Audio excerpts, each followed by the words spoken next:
স্বাগত জানাচ্ছি সুপ্রিয় শিক্ষার্থীবৃন্দ। আমরা আজ থেকে একটা নতুন অধ্যায় শুরু করতে যাচ্ছি। তোমাদের উচ্চতর গণিত প্রথম পত্রের 10ম অধ্যায় যৌগজীকরণ।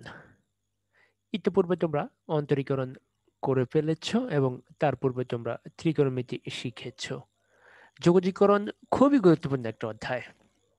মনে রাখবে, এই যৌগজীকরণ গণিতের প্রত্যেকটা শাখায় ব্যবহৃত হয়।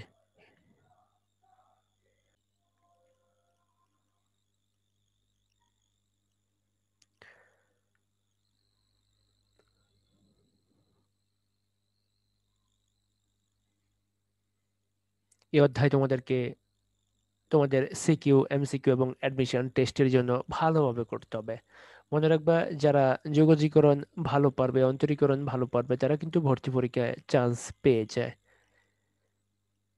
তোমাদেরকে যোগজীকরণ চ্যাপ্টারটা খুব ভালোভাবে প্র্যাকটিস করতে হবে। মনে রাখবা, তোমরা যদি মনে করো যে উচ্চ মাধ্যমিক পাশ করার পর তুমি অ্যাকাউন্টিং অনার্স করবা, তাহলে তোমার যোগজীকরণ লাগবে। তুমি ইকোনমিক্স অনার্স করবা, তোমার যোগজীকরণ লাগবে। তুমি বিবিএ ভর্তি হবে, এমবিএ ভর্তি হবে, যেখানেই ভর্তি হবে, তুমি সিএ পড়ো, তুমি যেখানেই যাবো না কেন, অর্থাৎ যেখানে গণিত আছে সেখানেই যোগজীকরণ আছে। মনে রাখবে, হায়ার লেভেলে গণিতের প্রায় সবগুলো প্রবলেমই সলভ করা হয় যোগজীকরণ পদ্ধতিতে। যোগজীকরণ এবং অন্তরীকরণ গণিতের দুটি শক্তিশালী অধ্যায়। এর মধ্যে আমাদের কিন্তু অন্তরীকরণ শেষ হয়ে গেছে, আজ থেকে আমরা যোগজীকরণ শুরু করব। তো যোগজীকরণটা কি, আগে আমরা একটু সেটা জেনে নিই। যোগজীকরণ ক্যালকুলাসের দুটি প্রধান অংশের একটি। তোমরা নিশ্চয়ই জানো, ক্যালকুলাসের দুটি প্রধান অংশ, একটা হচ্ছে যোগজীকরণ আর একটা হচ্ছে অন্তরীকরণ। আক্ষরিক অর্থে যোগজীকরণ অর্থ অসংখ্য অতি ক্ষুদ্র ক্ষেত্রফলের সমষ্টি। একটা বস্তুকে ক্ষুদ্র ক্ষুদ্র ক্ষুদ্র ক্ষুদ্র অংশে বিভক্ত করে প্রত্যেকটা ক্ষেত্রফল বের করে যোগ করে দিলেই যেটা পাওয়া যাবে সেটি হচ্ছে যোগজীকরণ। গাণিতিক ভাষায় যোগজীকরণ এমন একটি প্রক্রিয়া যা একটি সংখ্যাকে কোনো ফাংশনের সাথে এমনভাবে সম্পৃক্ত করে যেন তা ক্ষেত্রফল, আয়তন, সরণ ইত্যাদি ব্যাখ্যা বা বর্ণনা করতে পারে। তাহলে গাণিতিক ভাষায় যোগজীকরণ কি? যোগজ হচ্ছে এমন একটি প্রক্রিয়া যা কোনো একটি সংখ্যাকে কোনো ফাংশনের সাথে এমনভাবে সম্পৃক্ত করে যেন তা ক্ষেত্রফল, আয়তন, সরণ ইত্যাদি ব্যাখ্যা বা বর্ণনা করতে পারে। তো আমরা এই যোগজীকরণ করতে গেলে যে সূত্রগুলো ব্যবহার করবো ত্রিকোণমিতি, তার মধ্যে সবচেয়ে বেশি গুরুত্বপূর্ণ যে সূত্র তিনটা, সেটা হচ্ছে sin square theta plus cos square theta equal 1, cosec square theta minus cot square theta equal 1, sec square theta minus tan square theta equal 1। এই তিনটা সূত্র তোমরা কিন্তু দশম শ্রেণীতেও ব্যবহার করে এসেছো এবং আমরা কিন্তু এই উচ্চ মাধ্যমিক শ্রেণীতে ত্রিকোণমিতিতেও কিন্তু এগুলো ব্যবহার করেছি। এগুলো হচ্ছে ত্রিকোণমিতির মৌলিক সূত্র।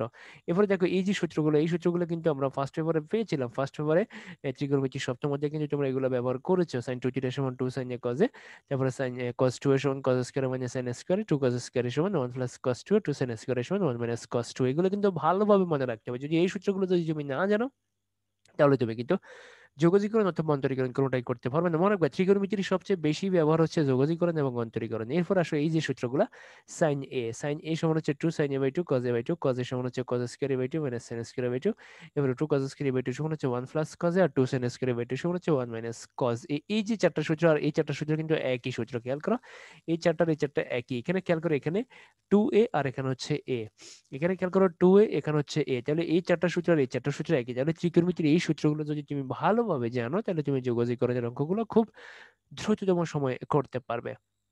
এখন আসি, এবার আমরা যোগজীকরণের মৌলিক যে সূত্রগুলো পাবো। মনে রাখবা, অন্তরীকরণে যেমন তোমরা কতগুলো মৌলিক সূত্র পেয়েছো, এখন যোগজীকরণে তোমরা কিন্তু কিছু মৌলিক সূত্র পাবে। মনে রাখবা, অন্তরীকরণ এবং যোগজীকরণ সম্পূর্ণ বিপরীত। মনে রাখবা, অন্তরীকরণ হচ্ছে হ্রাস পাওয়া, আস্তে আস্তে আস্তে আস্তে আস্তে আস্তে একটা বস্তু জিরো হয়ে যায়। আর যোগজীকরণ হচ্ছে জিরো থেকে একটা পাহাড় তৈরি হবে। মানে আমি আবার বলতেছি, অন্তরীকরণ হচ্ছে একটা পাহাড় তোমার চোখের সামনে আছে, ধীরে ধীরে ধীরে ধীরে সেটা নিঃশেষ হয়ে যাচ্ছে। আর যোগজীকরণ হচ্ছে ওই যে পাহাড়টা যেটা নিঃশেষ হচ্ছে, সেটা আরেকটা জায়গায় যায় ধীরে ধীরে ধীরে ধীরে ধীরে ধীরে পাহাড়ে পরিণত হচ্ছে নতুন করে। তো যোগজীকরণে আমরা সবচেয়ে বেশি যেই সূত্রটা ব্যবহার করি সেটা হচ্ছে এটা। মানে একবার যোগজীকরণের সবচেয়ে বেশি যেই সূত্রটা ব্যবহার করা হয় সেটা হচ্ছে এই সূত্রটা। এই সূত্রটা ভালোভাবে মনে রাখতে হবে। দেখো, এক্স পাওয়ার এন ডিএক্স ইকুয়াল, অর্থাৎ যদি চলকের পাওয়ার থাকে, যদি চলকের পাওয়ার থাকে তাহলে আমরা এই সূত্রটা ব্যবহার করবো। এই সূত্রটা যোগজীকরণে সবচেয়ে বেশি ব্যবহার করা হয়। এবং তোমরা হয়তো জানো না যে আজকে যোগজীকরণের চ্যাপ্টার করার পরে তোমার কাছে ফিজিক্সের অনেকগুলো অঙ্ক সহজ মনে হয়ে যাবে। মনে হবে ফিজিক্সে কিন্তু তোমরা যোগজীকরণ ব্যবহার করেছো ইতিমধ্যে, তো আজকে যোগজীকরণ করার পরে তোমার কাছে ফিজিক্স সহজ মনে হবে, কারণ তুমি ফিজিক্সে কি শিখছো আমি জানি না, তবে এখানে আমরা অরিজিনালি যোগজীকরণ শিখবো। এরপর আসো ডিএক্স এর ইন্টিগ্রেশন হচ্ছে এক্স, এই যে সাইনটা, এই সাইনটা, এই সাইনটার নাম হচ্ছে অ্যাশ। এই যে চিহ্নটা আমরা দেখতেছি এটা কিন্তু অ্যাশ চিহ্ন, আর ডিএক্স হচ্ছে তার অপারেটর। মনে রাখবে যোগজীকরণে দেখো এই যে চিহ্নটা আমরা দেখতেছি এটা হচ্ছে অ্যাশ। দেখো এটা অ্যাশের মধ্যে, যোগজীকরণ মানে আমরা আগেই বলছি সমষ্টি, ক্ষুদ্র ক্ষুদ্র ক্ষেত্রফলের সমষ্টি। তাহলে দেখো এই যে এটা হচ্ছে অ্যাশ, আর ডিএক্স হচ্ছে তার অপারেটর। আর অন্তরীকরণের ক্ষেত্রে অপারেটর ছিল ডি বাই ডিএক্স, অন্তরীকরণের ক্ষেত্রে অপারেটর ছিল ডি বাই ডিএক্স। দেখো ডিএক্স এর ইন্টিগ্রেশন হচ্ছে এক্স, এরপরে দেখো ইএক্স এর ইন্টিগ্রেশন হচ্ছে ইএক্স, এরপরে দেখো e to the power m x, এটার ইন্টিগ্রেশন হচ্ছে e to the power m x by m, অর্থাৎ যদি পাওয়ার থাকে সেটা নিচে যাবে। মনে রাখবো অন্তরীকরণের সাথে কিন্তু যোগজীকরণের মিল আছে, যদিও বিপরীত কিন্তু মিল আছে। মনে রাখবো অন্তরীকরণের ক্ষেত্রে চলক বসে পাশে, আর যোগজীকরণের ক্ষেত্রে সরি অন্তরীকরণের ক্ষেত্রে ধ্রুবকটা বসে পাশে, আর যোগজীকরণের ধ্রুবকটা বসে নিচে। তাহলে দেখো ইএমএক্স এখানে এই যে দেখো এম হচ্ছে ধ্রুবক, ধ্রুবকটা গেছে নিচে। এরপরে দেখো ডিএক্স, এটা অবশ্য আমরা আগে একবার দেখছি। এরপরে ওয়ান বাই এক্স এর ইন্টিগ্রেশন হচ্ছে লন এক্স। মনে রাখবা লন এক্স এর ডিফারেন্সিয়েশন, মনে রাখবা এটা কিন্তু উল্টা। তুমি খেয়াল করো ইএক্স এর ইন্টিগ্রেশনে ইএক্স, ইএক্স এর যোগজীকরণ অন্তরীকরণে ইএক্স। ঠিক একইভাবে দেখো লন এক্স এর অন্তরীকরণ ওয়ান বাই এক্স, আর ওয়ান বাই এক্স এর যোগজীকরণ লন এক্স। তোমরা অন্তরীকরণের সূত্রগুলো কিন্তু সামনে নিয়ে বসবা এটা পড়ার সময়। এরপরে দেখো a to the power x d x, ধ্রুবকের পাওয়ার যদি চলক হয় তাহলে ইন্টিগ্রেশন হবে এ এক্স বাই লন এ। এরপরে দেখো ওয়ান বাই রুট এক্স এর ইন্টিগ্রেশন হবে two root x, sine x এর ইন্টিগ্রেশন হচ্ছে minus cos x, cos x এর integration sine x, sec x tan x এর integration sec x, sec x cot x এর integration minus cosec x, sec x cot x এর integration tan x, cosec x এর integration হচ্ছে minus cot x, tan x এর integration হচ্ছে ln sec x, cot x এর integration হচ্ছে ln cosec x, আর 1 by x square integration হচ্ছে minus 1 by x। তাহলে এই যে কটার সূত্র, এই কটার সূত্র যারা মুখস্থ রাখবে এবং ত্রিকোণমিতির সূত্রগুলো যেগুলো আমরা ব্যবহার করব পুরো, আমি কিন্তু এখানে যে সূত্রগুলো আলোচনা করছি এগুলো কিন্তু পুরো যোগজীকরণে ব্যবহার করা হবে। তাহলে এই যে দেখো এগুলো কিন্তু যোগজীকরণের মৌলিক সূত্র, আমরা কিন্তু ডিফারেন্সিয়েশন অর্থাৎ অন্তরীকরণে কিন্তু এরকম মৌলিক সূত্র পেয়েছিলাম। মনে রাখবে অন্তরীকরণ আর যোগজীকরণ উল্টা, d by d x tan x হচ্ছে sec square x, d by d x cot x হচ্ছে মাইনাস কোসেক স্কোয়ার এক্স। তো ঠিক একইভাবে সেক স্কোয়ার ডি এক্স হচ্ছে tan x, cosec square x d x হচ্ছে মাইনাস কট এক্স। তো তোমরা যদি অন্তরীকরণের সূত্র মুখস্থ রাখতে পারো তাহলে যোগজীকরণ সেখান থেকে লিখে দিতে পারবে। তাহলে এই সূত্রগুলো ভালো করে তোমরা মুখস্থ করে নিবা যোগজীকরণ শুরুর পূর্বে।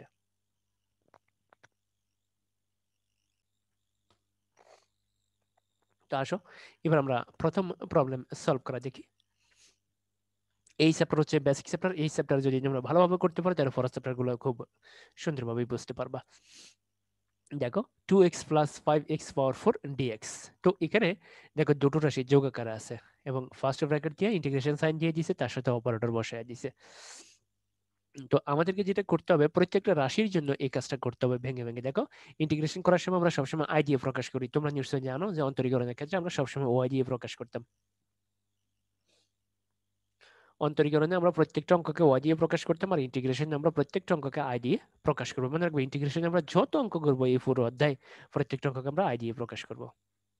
দেখো এবার কি করবো, আমরা এটাকে ভেঙে ফেলবো। দেখো এই 2x dx তার সাথে ইন্টিগ্রেশন থাকবে, 5x পাওয়ার 4 dx তার সাথে ইন্টিগ্রেশন থাকবে। দেখো ভেঙে ফেললাম এটাকে, এরপরে ধ্রুবকটা বের করে ফেললাম, এখানেও ধ্রুবকটা বের করে ফেললাম। এখন দেখো এই সূত্রটা, এখানে দেখো এই সূত্রের ম্যাচিং, এখানে দেখো x এর পাওয়ার হচ্ছে 1, তাহলে এখানে দেখো এই n, দেখো x এর পাওয়ার n, n এর জায়গায় আমরা 1 বসাবো। এখানে x এর পাওয়ার হচ্ছে 4, তাহলে দেখো এই জায়গায় তোমার এই সূত্র প্রয়োগ হবে,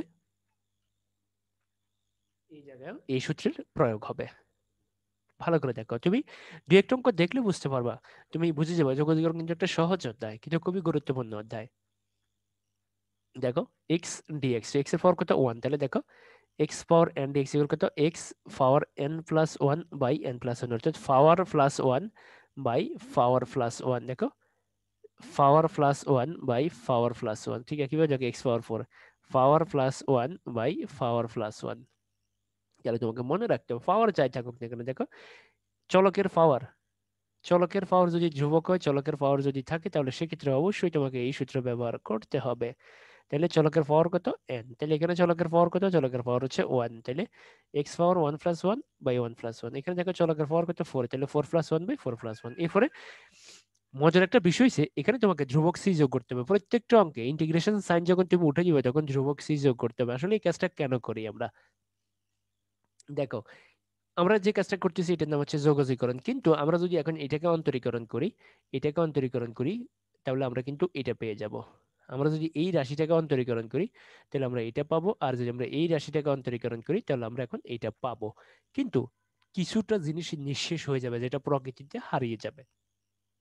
প্রকৃতিতে কি পরিমাণ জিনিস নিঃশেষ হয়ে যাচ্ছে বা হারিয়ে যাচ্ছে, যেটুকু হারিয়ে যাচ্ছে সেগুলো আমরা একটা ধ্রুবক সি এর মাধ্যমে যোগ করে দেবো, ধ্রুবক সি এর মাধ্যমে যোগ করে দেবো। কারণ তোমরা নিশ্চয়ই জানো যে একটা গ্লাস থেকে তুমি যখন আরেকটা গ্লাসে পানি নাও তাহলে কিন্তু গ্লাসের ভিতরে কিছু পানি লেগে থাকে, ঠিক একইভাবে ওই গ্লাস থেকে যদি আরেকটা গ্লাসে পানি নাও তাহলে কিন্তু এইভাবে এই যে গ্লাসে কিছু পানি থাকতে থাকতে থাকতে থাকতে কিন্তু একসময় গ্লাসের সম্পূর্ণ পানি কিন্তু নিঃশেষ হয়ে যাবে।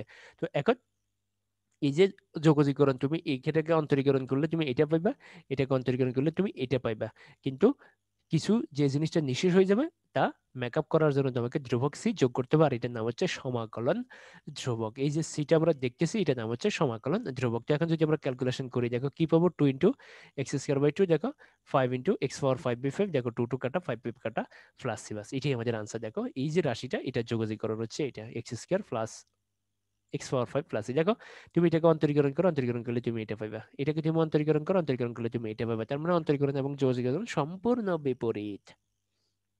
এটাকে অন্তরীকরণ করলে এটা আসবে, দেখো x² অন্তরীকরণ হচ্ছে 2x, আর x⁴ এর অন্তরীকরণ হচ্ছে 5x⁴। তাহলে দেখো অন্তরীকে যোগজীকরণ করতে হলে তোমাকে কি করতে হবে, প্রত্যেকটা রাশিকে আলাদা করতে হবে এবং প্রত্যেকটা রাশির সাথে অপারেটর থাকবে, আর ধ্রুবককে সবসময় বাইরে রাখতে হবে। মনে রাখবে ধ্রুবকের কোনো যোগজীকরণ হয় না, ধ্রুবককে সবসময় বাইরে রাখতে হবে। চলো আমরা আরো একটা প্রবলেম সলভ করি, তাহলে বিষয়টা আরো ক্লিয়ার হবে। দেখো dx/3, তারপরে √x², দেখো এটাকে আই দিয়ে প্রকাশ করলাম। এরপরে দেখো এই যে ঘনমূল কি লিখলাম কত, 1/3। এরপরে দেখো x⁴ ভিতরে 2 উপরে 1/3, খেয়াল করো x⁴ ভিতরে 2 উপরে 1/3। দেখো তাহলে দেখো এটা ভালো করে, এই যে ঘনমূলকে আমরা কি লিখলাম 1/3। এরপরে দেখো এটাকে কি লিখতে পারি, x⁴ 2/3। দেখো x⁴ ভিতরে 2 বাইরে হচ্ছে 1/3, তাহলে x⁴ কত 2/3। এখন দেখো এই যে dx হচ্ছে উপরে, এই রাশিটা হচ্ছে নিচে, আমরা সূচকীয় আকারে এটাকে এভাবে লিখতে পারি। দেখো সূচকীয় আকারে আমরা লিখতে পারি যে পাওয়ার নিচ থেকে উপরে উঠলে কি হবে, মাইনাস হবে।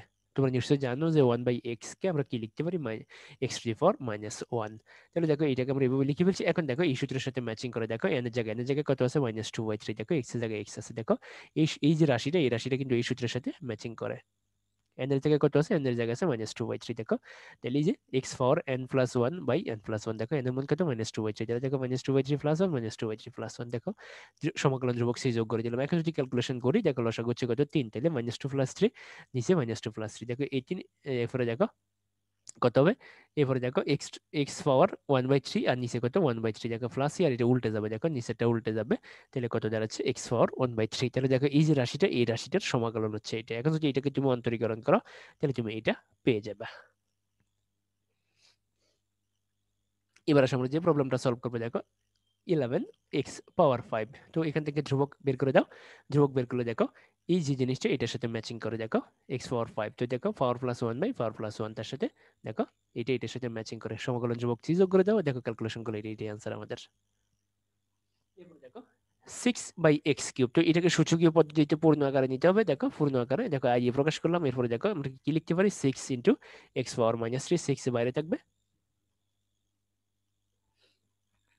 দেখো এটা এটার সাথে ম্যাচিং করে। এখন দেখো এই রাশিটি এটার সাথে ম্যাচিং করে, এক্স এর পাওয়ার থাকলে এটার সাথে ম্যাচিং করবে। দেখো তো 6 কে বাইরে রেখে এখন দেখো 6 বাইরে থাকবে, এরপরে x⁻³ তাহলে দেখো এন এন এন মানে কত, এন মানে হচ্ছে -3। দেখো এই এন মানে হচ্ছে -3। তাহলে দেখো x⁻³ + 1 নিচে -3 + 1, দেখো এটার সাথে মিলাও, তোমরা মিলাইলে কত হবে, এবার দেখো প্লাস সি যোগ করে দিলাম।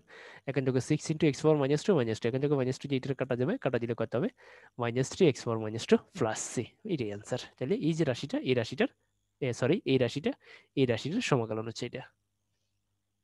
এবারে দেখো ডিজেড, তো এটাকে আমরা আই দ্বারা প্রকাশ করবো। এখন দেখো ডিজেড এর সমাকলন হচ্ছে জেড। কেন, আমরা তো একটা সূত্র জানি যে ডিএক্স এর ইন্টিগ্রেশন হচ্ছে এক্স, তাহলে ডিজেড এর ইন্টিগ্রেশন হবে কত, জেড।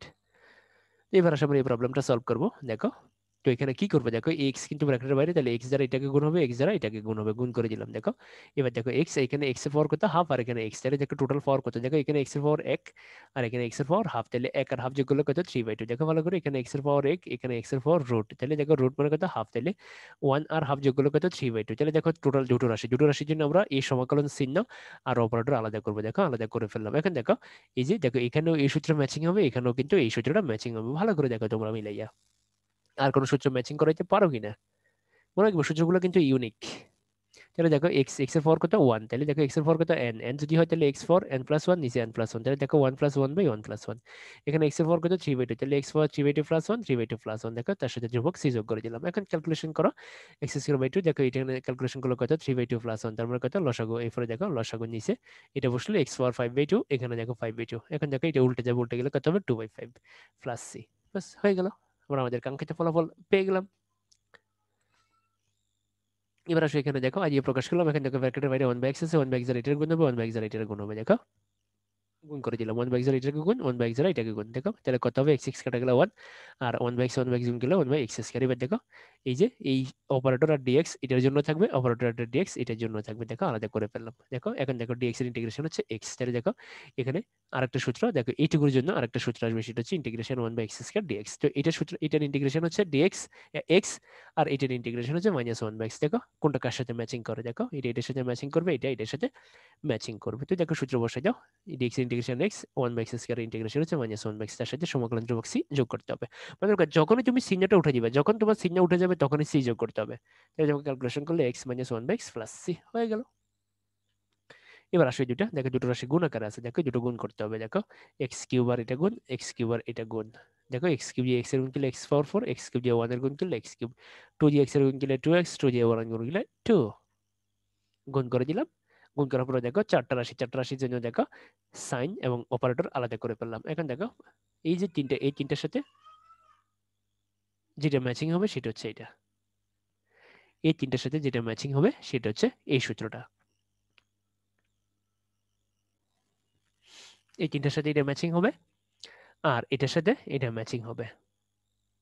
দেখো এখানে x এর পাওয়ার কত 4, এখানে x এর পাওয়ার কত power plus 1 by power plus 1, দেখো এখানে আছে x পাওয়ার 3, তাহলে power plus 1 by power plus 1, এখানে দেখো x এর পাওয়ার 1, তাহলে দেখো power plus 1 by power plus 1, আর দেখো dx এর ইন্টিগ্রেশন হচ্ছে x। বাস ক্যালকুলেশন করো, c যোগ করে দিলাম। দেখো এবার এখানে থাকে x পাওয়ার 5 বাই 5, এখানে x পাওয়ার 4 বাই 4, এখানে x power 2 by 2, 2x plus এখানে দেখো 2 কাটা, 2 কাটা গেলে এইটুকু অংশ অবশিষ্ট থাকে। এবার আমরা যে প্রবলেমটা সলভ করব, দেখো উপরে x কিউব প্লাস 1, নিচে কত x প্লাস 1। তো দেখো উপরে x কিউব প্লাস 1, আমরা এটাকে 1 ধরতে পারি, তো 1 লিখে আমরা এটাকে কি করতে পারি 1 কিউব লিখতে পারি। তো a cube plus b cube, a cube plus b কিউবের সূত্রটা তো তোমরা নিশ্চয়ই জানো, মনে রাখবে 1 কে কিন্তু আমরা 1 কিউব লিখতে পারি, 1 কে কিন্তু আমরা 1 কিউব লিখতে পারি, তোমরা এটা নিশ্চয়ই ভালো করে জানো। তো 1 কে যদি আমরা 1 কিউব ধরি তাহলে a cube plus b cube সমান কত, a plus b into a square minus ab plus b square. দেখো এবার এই যেটা কাটা কাটা গেলে এইটুকু অংশ অবশিষ্ট থাকে। এবার এই যে সাইন এবং অপারেটর প্রত্যেকটা রাশির জন্য আমরা আলাদা করব, করে ফেললাম। এখন দেখো এই সূত্রটা দেখো, প্রথম দুটো পদে এই সূত্রটার প্রয়োগ হবে, দেখো প্রথম দুটো পদে এই সূত্রের প্রয়োগ হবে, আর এই পদে এই সূত্রের প্রয়োগ হবে। তাহলে এখন দেখো কত হবে, দেখো পাওয়ার হচ্ছে 2, তাহলে power plus 1 by power plus 1, দেখো এখানে x এর পাওয়ার হচ্ছে 1, তাহলে power plus 1 by power plus 1, এরপরে দেখো dx এর ইন্টিগ্রেশন হচ্ছে x, তার সাথে ধ্রুবক c যোগ করে দিলাম, তাহলে দেখো x কিউব বাই 3, এরপরে দেখো x square by 2 plus x plus c হয়ে গেল আমাদের কাঙ্ক্ষিত ফলাফল। সুপ্রিয় শিক্ষার্থীবৃন্দ, ধন্যবাদ সবাইকে। আজকে আমরা যোগাযোগকরণের প্রথম পার্ট দেখলাম। আজকের পার্ট যারা ভালোভাবে বুঝতে পারবে এবং সূত্রগুলো ভালোভাবে মুখস্থ করে নিবে তারা কিন্তু যোগাযোগকরণের ঠেকবে না, যোগাযোগকরণ তাদের কাছে অনেক ভালো লাগবে, মনে রাখবে যোগাযোগকরণ কিন্তু খুবই সহজ। তবে তোমাদেরকে ত্রিকোণমিতির সূত্রগুলো আর যোগাযোগকরণের মৌলিক সূত্রগুলো ভালোভাবে জেনে নিতে হবে। তো আজকের পার্ট তোমরা ভালোভাবে দেখবা, আজকের পার্টের উপর নির্ভর করবে যে আগামীতে এই চ্যাপ্টার তোমাদের কাছে কেমন লাগবে।